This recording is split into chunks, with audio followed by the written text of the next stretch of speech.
Ну все, счастливо. For months now, Yevgeny Prigozhin has been leading the charge in Ukraine and stealing the limelight. Парни, не обижайте военных. Guys, don't bully the Russian military. The taunt typical as he announced the withdrawal of his Wagner mercenaries last week after claiming the first Russian advance in Ukraine in months. Power on the ground that has translated into far more open political confrontation with Moscow. Long known by his nickname as Putin's chef, the oligarch shared the Russian president's humble beginnings in the tougher neighborhoods of St. Petersburg. Reportedly a former convict, he used Putin's rise to build a vast catering empire. As Putin set his sights on Crimea and eastern Ukraine in 2014, Prigozhin's forces were there. The Wagner mercenary group that he founded became known as Putin's private army, operating on his behalf, but in the shadows, across the Middle East and Africa for years. Wagner ruled! But it took the chaos of the 2022 Russian invasion of Ukraine for Prigozhin to take center stage himself. Шойгу! Герасимов! Flexing his power and his voice. Ты видишь? Вот Рома! Which he raised loudly again this week against Russia's top military brass after drone attacks on Moscow brought the war far too close to home for comfort. Вы являетесь Министерством обороны.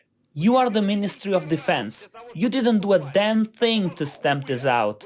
Why are you allowing these drones to fly to Moscow? Because propaganda is arguably what Yevgeny Prigozhin does best.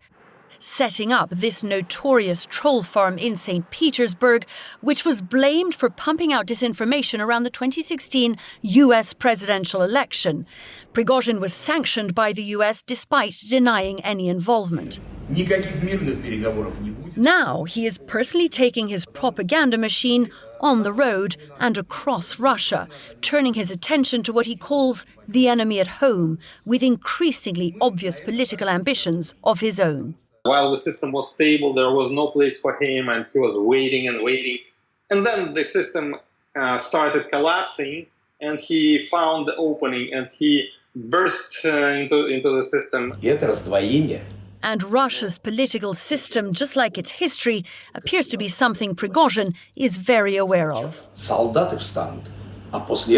All these divisions can end up in a revolution, just like in 1917. First, the soldiers will stand up, and after that, their loved ones will rise up.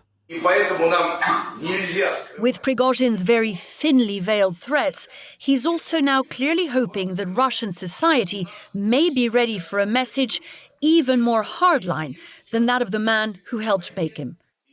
And that, Anderson, is very much the point. There have been so many questions these last few months about why there has been no rebuke from Vladimir Putin, even in the face of such outspoken criticism on the part of Yevgeny Prigozhin. The key to that is that Prigozhin is himself far more hardline even than Vladimir Putin. If it were up to him, there would be mass mobilizations, any semblance of democracy and a veneer would be swept aside in the name of winning the war in Ukraine. That is Vladimir Putin's problem. He cannot be cracking down both on the Alexei Navalny's, the more moderate reformist parts of Russian society, and taking on the ultra-nationalists like Yevgeny Prigozhin. So in a sense, he is faced now with the man on whom he's come to depend in Ukraine, making it more and more clear that it is perhaps also Vladimir Putin that now depends on Yevgeny Prigozhin inside Russia itself.